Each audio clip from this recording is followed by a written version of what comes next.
भगवान शिव के भक्त की कहानी। भगवान शिव के भक्त की कहानी। भगवान शिव की महिमा अपरंपार है।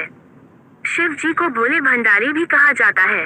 भगवान शिव अपने सच्चे भक्तों के कष्टों को हल लेते हैं। भगवान शिव के ऐसे ही सच्चे भक्त का प्रसंग तब का है जब यातायात के साधन ज्यादा नहीं होते थे। अगर कोई किसी तीर्थ स्थल पर जाता था तो पता नहीं होता था कि वापस घर लौट भी पाएगा या नहीं।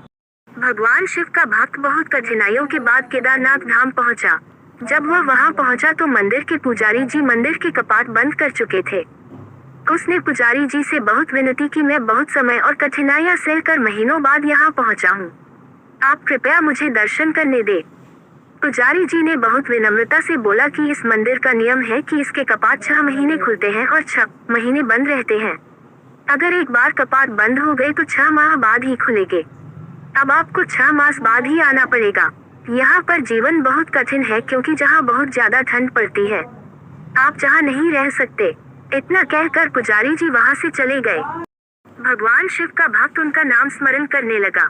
प्रभु, आप तो जानते हैं कि मैं कितनी श्रद्धा भावना से यहाँ पहुँचा हूँ।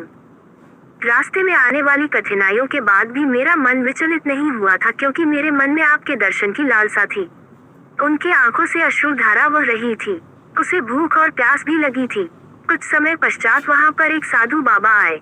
उन्होंने उसका हालचाल पूछा। शिव भक्त ने अपनी सारी व्यथा उनको सुना दी। साधु बाबा ने उसे पीने को पानी और खाने को भोजन दिया। उसे हौसला दिया कि मुझे विश्वास है कि कल मंदिर के कपाट अवश्य खुलेंगे।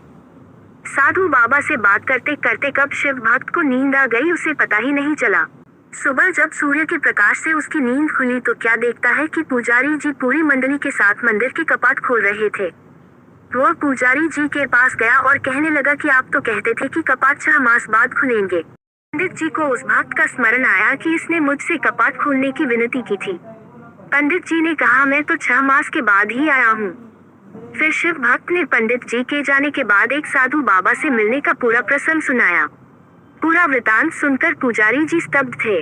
कोई 6 मास तक बिना किसी साधन के इस ठंड में कैसे जीवित रह सकता है। पुजारी जी उस भक्त के चरणों में गिर गए। वो कहने लगे कि कितने वर्ष बीत गए मंदिर में सेवा करते, लेकिन कभी प्रभु के दर्शन नहीं कर पाया। लेकिन तुम्हारी आस्था सच्ची थी।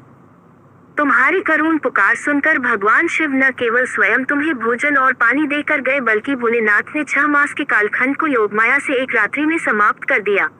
सच ही कहते हैं कि ईश्वर की भक्ति इतनी सच्ची आस्था से करो। अगर कष्ट तुम पर हो फिर ईश्वर को ही भक्त को कष्ट से कैसे उबारना है। ओम नमः शिवाय। हर हर महादेव। शिव।